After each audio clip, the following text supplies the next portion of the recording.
This is Agriculture Today, and I'm Shelby Varner with the K-State Radio Network. K-State and Washburn law professor Roger McEowen begins the show as he discusses farmland scams and what issues they are creating for landowners and how they can help protect their property. Kelsey Andersen Onofre, K-State wheat pathologist, and Romulo Lollato, K-State wheat production specialist, continue the show as they update Kansas wheat crop conditions and its biggest impacts. Ending the show is part of the Beef Cattle Institute Cattle Chat podcast as Phillip Lancaster, Bob Larson, and Brad White chat about maximizing efficiency for beef on dairy cattle. That and more is coming up ahead.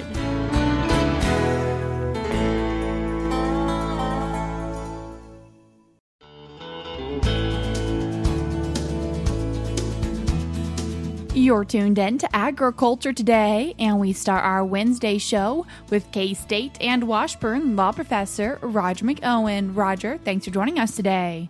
Good to be with you. Roger, today talking about farmland title fraud and what is happening with farmland right now.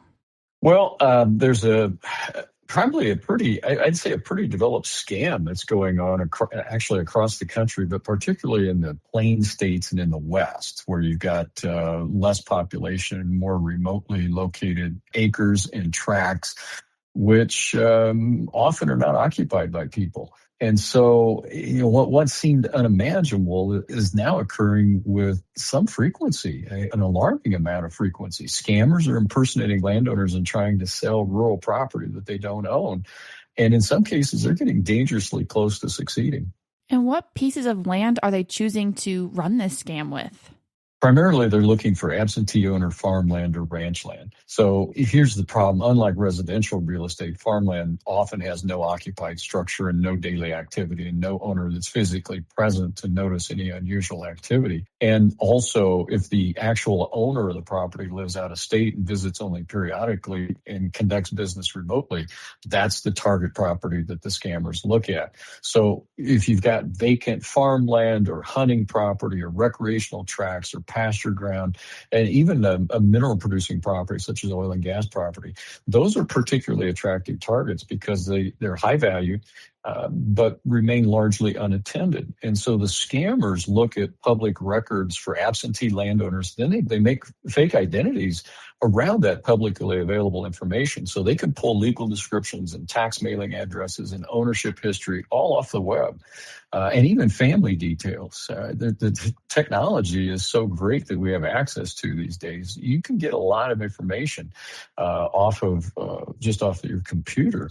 And so armed with all that data, then the fraudster contacts a real estate agent pretending to be the owner and tries to push the transaction through rapidly and maybe set the purchase price just under fair market value so that it will go quickly on the market and then get their cash out of it and have the sale done before the true owner even finds out what's happened. Is all of that electronic communication the reason why real estate agents aren't realizing? Because I feel like a lot of times in small towns, everyone knows everyone and people know who owns what land. And that's part of the problem here, particularly when you have somebody that's known but no longer lives there. And so the agent is not suspecting that they're not dealing with the true owner. They've been scammed. And when you're only communicating by email and text, they may not pick up a phone. But with AI today, voices can be scammed, and you can even scam people with a Zoom call. AI technology is so great. You've got to have a face-to-face meeting, but that's not occurring in these situations. That's what the scammers are counting on. But you're right. In the smaller communities, we know everybody. And so if we've got an absentee landowner that doesn't live there, say in the winter months or maybe even year round, but yet we still know them and we communicate with them, you're not suspecting this as an agent. And so you can really get caught. What can landowners be doing to hopefully reduce the chances of this happening on their property? Well, I think there's a list here of things that I would suggest, and I go through this in my article. And I think the seller, if they're insisting on communicating exclusively by text or email, that's a red flag. And let's say the supposed owner claims to be overseas or traveling or is hospitalized or otherwise they're not available for a phone call or a meeting. That should be another red flag. Or if they're trying to aggressively push the transaction through, or like I said, the asking price is set just a tad below market value to attract immediate buyers. That's a red flag. And if they're using electronic signatures. Now, we can do that these days. Kansas has a statute that deals with electronic signatures, and it's possible to comply with the statute, and still the real estate agent is not picking up on this being a scam. And, of course, if the property owner is an out-of-state resident. Those are all red flags. So recognizing those red flags, you asked what can be done to avoid these problems. Well, recognizing those red flags, whether you're the agent selling the property or whether you're the landowner, you got to understand where these red flags are at. And so you got to recognize those. But there are some things that real estate agents in particular should be doing to kind of be able to figure these things out. And what can they be doing to hopefully reduce the chances of accidentally being involved in a scam like this? I would say ask more and more detailed questions about the property to figure out if this person that you're communicating with can answer these basic questions that only the true owner would know. That would be fencing, cropping history, grazing history, tenants, grazing arrangements, access to water, water rights, neighboring operators, who are the neighbors, what's been the mineral activity on the property. Those are more precise questions that only the true owner would know. Those are going to be difficult, very difficult, if not impossible questions for a scammer to answer. The scammer can come up with basic information from public data. Some of this data is not going to be public and not going to be well known. It's going to be logged by the property owner themselves. And so you've got to dig a little bit deeper as the agent that's been contacted to get into the weeds on the particularities with respect to that particular trap to determine whether you've got a scammer or not. Are these scammers sometimes showing to be a title office or a real estate office? Well, yeah, some of these scams can be pretty highly sophisticated. Modern fraudsters, they're going to spoof phone numbers and fabricate ID documents, create fake email domains. They can manipulate electronic signature platforms. They can produce convincing remote notarization records. So they can look actually like a real estate agent or a broker in some instances, if they want to push it that far. And they don't always use a real estate brokerage. In some instances, they bypass professionals entirely, and they'll just go ahead and post a tract online as for sale by owner. And so they can bring the entire transaction to closing. Like I said before, they can use all of these other things that make them look like that they are a real estate agent or a broker. And so they bring the entire transaction to closing without an agent or a title company ever being involved. So these tech-savvy scammers, they can easily fake a lot of stuff, such as phone numbers and email addresses, and they can look like a legitimate agent or title company is overseeing the escrow, and the whole thing's a scam. Roger, how could rural attorneys be keeping up to date and dealing with this fraud as well in their communities? Well, I think they've got to be proactive in this situation. One is defensive entity structuring. So we can use entity ownership to obscure targets. Now, scammers scan public records, and they look for individual out-of-state names. Now, rural attorneys that represent the landowners here, I think you have to advise clients to hold land in some form of LLC or a trust that's named after a geographic feature or a farm number, for example, with a local law firm or a registered agent listed as the contact address. And that breaks the easy public data mining trail for these scammers. And then you want to draft stringent closing instructions for the real estate agent. So when representing sellers or buyers, attorneys should draft closing instructions that require a mandatory recorded live visual verification or some type of secondary phone confirmation using a number sourced independently from county tax rolls, not the number provided on an electronic signature packet. And then I think for high value, highly vulnerable tracts, maybe you've got vacant hunting land or you've got non-operating mineral acres, attorneys can preemptively draft and record what's known as an affidavit of owner identity and activity in the local register of deeds office. That's going to publicize the true owner's contact information, and it's going to state that the land is not for sale and that any transfer requires specific in-person verification. So that kind of flags the entire property. And anybody that checks the records are going to see that, and title companies will stop a package coming through to them if it's marked that way. And then you can implement tenant neighbor verification protocols. Like you said earlier, everybody in a rural area knows who owns the farmland and they know who owns any particular section of ground. So title underwriters should implement a standard practice for vacant or absentee land, I think, of calling the operator or the tenant farmer listed on the lease. And if a title company clerk calls a local producer and says, hey, we're closing a sale on this tract from so-and-so, then the local operator is instantly going to sound the alarm if that person hasn't mentioned selling.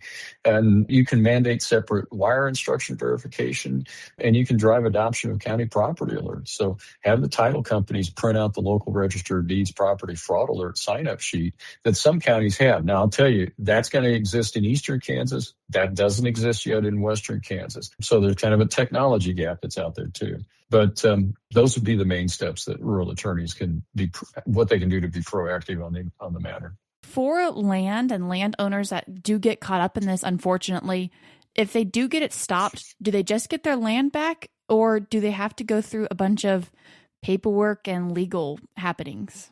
Well, the short answer is they have to do more. They may get their land back, but there could be a cloud on the title that's going to have to be unwound. So they need to contact local title companies, notify the register of deeds, maybe alert local law enforcement, but preserve all documents, all your text messages, emails, digital footprints, and documents.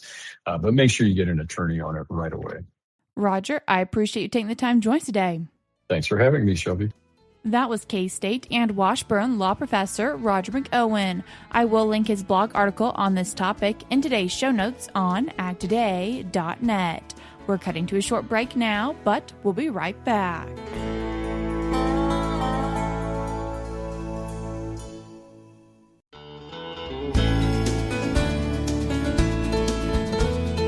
You're tuned in to Agriculture Today, and we continue our show looking at the overall crop conditions in Kansas with K-State wheat pathologist Kelsey Andersen Onofre and K-State wheat production specialist Romulo Lollato. Kelsey, Romulo, I appreciate you both taking the time to join us today. Thanks, Shelby. Great to be here with you. Thanks, Shelby. Romulo, as we're looking at the wheat crop in Kansas, what are the overall conditions you're seeing? This has been a really challenging year for the wheat crop around the state. Primarily, the main thing impacting the crop production overall has, of course, been a season-long drought for the majority of the crop. You know, we had good fall conditions, good moisture during the fall that allowed growers to pretty much plant on time for the most part.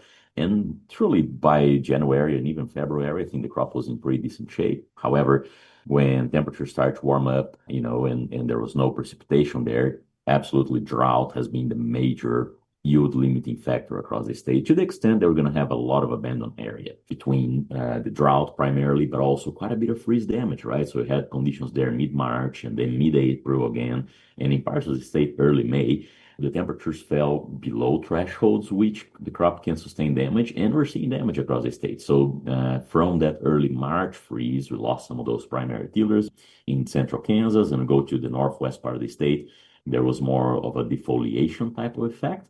But again, you see a lot of those dead leaves in the bottom of the canopy that are still from that March freeze event. And probably of greater concern was the April freeze event that really burned back a lot of our productive spikelets in that head. And of course, there's many causes that can potentially cause a white head in wheat, but a lot of it is freeze damage this year from that April freeze, right? So the way that they look like it's going to be quite random in the field, maybe just the top third of the spike that's been affected and there's not really producing grain, the bottom third, or even the middle, or the entire head, right? So freeze damage definitely being a big concern that we had in March and April. And then for the northwest part of the state, another freeze that happened in early May could also have caused some damage. So those would, from an agronomic perspective, have been the primary issues leading to the above average area abandonment that we're going to see this year. Usually, we can consider 5 to 6% of the state wheat area being abandoned, whether it is because growers are grazing out or whether it is because really it was a part of the state that has been stressed and then ends up being abandoned.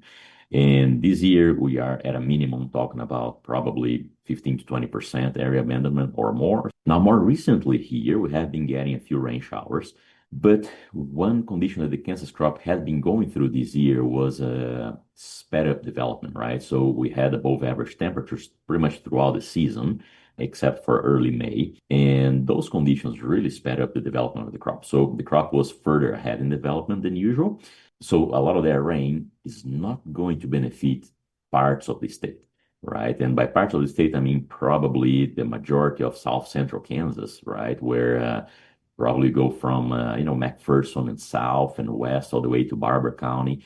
We're not going to get any benefit from these rains. In fact, we can actually get the other way around, right? Too much rain now that the crop is pretty much ready to harvest. It can have a couple of major effects. So first, we're delaying harvest. And then by delaying harvest like that, one other consequence that can have, we can start degrading our grain quality, right? Essentially, as the rain falls into the wheat that is ready to be harvested, that grain is going to absorb water, and those starch molecules, they increase in size. And then as the grain dries down, it's never packed in the same way, right? So it's going to be a lighter grain. So it reduces our test weight at a minimum, right? That's kind of the first layer of effects that we have from rain coming down whenever the crop is ready to harvest. But beyond this reduction in test weight, in some more extreme cases or some varieties that might be more sensitive to this, we can see pre-harvest sprouting going on as well, right? Where those kernels start sprouting still in the head. And that's terrible. That really reduces quality, and in many cases can even lead to rejection of a grain load at the elevator. Now, beyond impacts on that grain quality, this pre-harvest rain can have more practical effects on the field as well, which is emergence of weeds.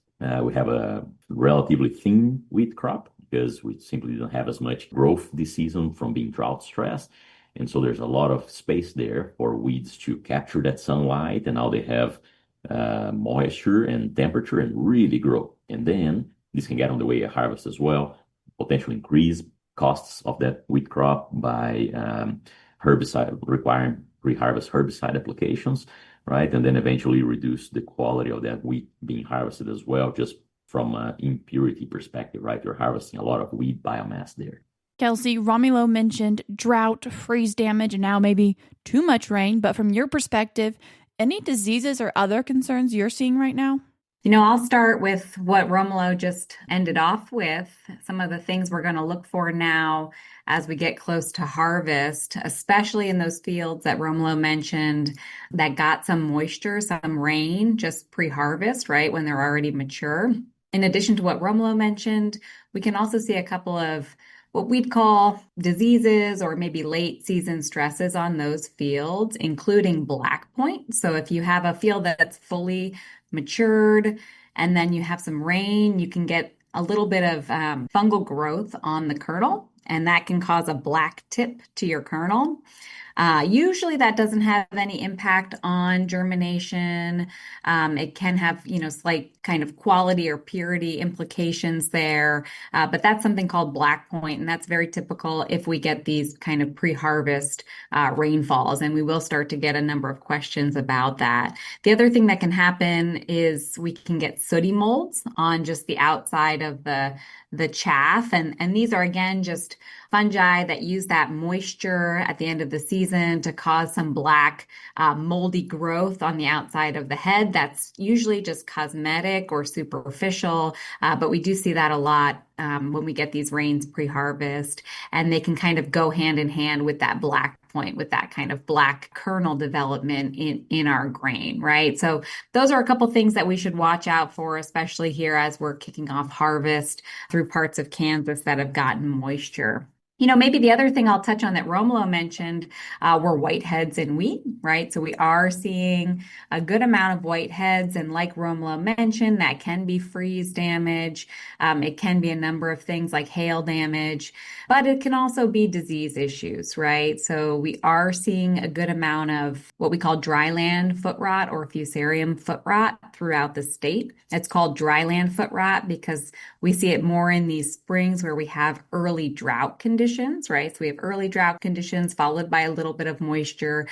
We tend to get dryland foot rot. So, you might go out to the field, you think, oh, this is freeze damage, right? You see tillers that are have white heads and are dead completely to the soil line, right? But if you actually pull up those tillers, remove the lower leaf sheath, the lower leaf tissue on the lower stem, you actually see almost a chocolate brown or pink color. And that's the fungus that colonized that lower stem, cut off the plant's vascular tissue, and really caused that whole tiller to die. So, I'd encourage folks, if you're seeing whiteheads, there's several things that can cause that. Really get out into the field and take a look at the full stem of those plants. The other thing that can cause whiteheads is fusarium head blight, right? So we did have a good amount of moisture and rainfall around flowering in the southeast corner of the state. And we are seeing fairly high levels of fusarium head blight in the southeast corner of the state, right? In most of the state, we didn't have the moisture for that to take off, but it is something that we're going to have to keep an eye on as we're harvesting in the southeast there. Again, it's been a year for wheat viruses. Wheat streak mosaic virus hasn't been as bad as it was in 2025, but we are certainly seeing a number of fields affected by wheat streak mosaic virus again this year. So we're going to have to be very vigilant with our volunteer management as we move into the summer months and past harvest. The other kind of unusual one we saw in 2026 is barley yellow dwarf virus. So this is an aphid transmitted virus that causes kind of patches of stunted plants in the field that can sometimes have a red or orange tip to the flag leaf. In most years, we'll have small patches of barley yellow dwarf virus where those aphids survived in the field. But in this year, it seems like those patches were larger. And that's likely due to the fact that it was a very conducive year for the bird cherry oat aphid. These are aphids that are kind of favored by this warm spring, the up and down weather conditions that we had. They're black, right? So you can sometimes see them within the canopy, right? And they can turn dark black as they get older, right? And this just was a year where we had unusually high bird cherry oat aphid pressure in the state, and that brought barley yellow dwarf virus. So, again, we've had a number of diseases. We've had rusts come on late in the season, more leaf rust than we've had in several years. The good news is it came on a little late to cause too much damage, although we have seen higher levels pick up in southern Kansas. And you can definitely find leaf and stripe rust low levels in many fields across the state. So again, it's been a year with a number of unfortunate things that have happened to this wheat crop, including some of these diseases. And we're going to keep an eye on pressure as we move into harvest here in Kansas. That was K-State wheat pathologist Kelsey Andersen Onofre and K-State wheat production specialist Romulo Lollato. We're cutting to a short break now, but we'll be right back.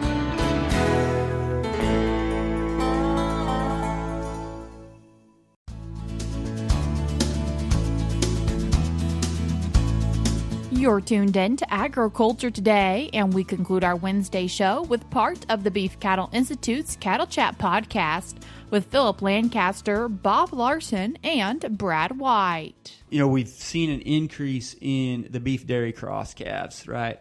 And that cow is much more efficient in using resources when she produces two outputs, milk and calf. And so I've wondered, and obviously somebody's got to be willing to try this and take it on, but more of a dual purpose system. Maybe we're not using Holsteins that are producing 100 plus pounds of milk a day, but we're using some crossbreeds that produce more milk than a calf needs, and we can grow that calf by letting him nurse part of the day, and we separate him or something, when we milk the cow part of the time, whatever. But we do more of a dual purpose system, because right now, from a national kind of consumption, our consumption and consumer want for beef is higher than milk. So balancing the whole cattle herd to better balance milk and beef production by having some dual purpose type of systems could be a way as we move forward. Obviously somebody's got willing to try it, but well, you youngsters, that actually used to be done. The old milking shorthorn production system was done in the past and could be done again with the right market sources. And I would say that this beef on dairy phenomena that we're seeing is an attempt to kind of maximize both beef and milk production, at least from the dairy industry. So, but I guess one of the things I don't see, we're going to use some more beef semen in dairy cows, but I don't see us increasing the number of dairy cows in the country. Probably because not, we because don't of have the a milk. need for more milk. Right. So balancing that by having cows that produce some milk above what the calf needs, but not as much. So then we still have more cows to produce more calves, to produce more beef. It's a balancing act of between milk and beef as the type of genetics and breeds of cows see that happening in this the short term dual-purpose system. But looking out, as soon as you try to look out 20, 30 years, it gets pretty hazy. Who's to know all the different factors? But the interesting thing is, from a biology standpoint, that system used to exist. If necessary to meet changing demands, cows are amazingly diverse. They can fit in lots of different production systems. They can have different levels of milk production, different levels of calf production. And over time, responding to whatever is the most limiting factors or whatever is abundant, I think the cattle industry will change over time. I just have a hard time predicting exactly how. But we haven't traditionally looked at it that way. I mean, the poultry industry, you got layers and you've got broilers, and you're balancing egg production versus meat production. We haven't traditionally looked at cattle that way, but cattle are the same way. You get two human consumable products from that species, and maybe going forward, one of the things we need to think about as a industry from both beef and dairy is balancing the animal numbers and the genetics to get the right balance of milk and beef production from that species. Interesting. And I think your genetics comment relative to the beef dairy calves, and there's 5 to 6 million of those coming online that come in. One thing that is an advantage is more homogeneity among those calves. So they have similar sires, similar offspring, uniformity, which in our beef herds, because of the size of many of our beef herds, it's hard to maintain that same level of homogeneity when they come into a feed yard or a scenario where you're going to feed them, especially as and they grow apart, right? And if we have longer length of a feeding period, you're going to have more variation in those groups, which we've tried to handle with sorts or putting them into different groups and finish dates and all of those sort of things. But there's some things there that we could think about taking advantage of, and poultry is pretty homogeneous. Pork, a lot closer to uniformity than what we see in some of our beef herd across the country. Once again, that was part of the Beef Cattle Institute's Cattle Chat podcast. That's all we have for you today on Agriculture Today, but we'll be back with more for you tomorrow.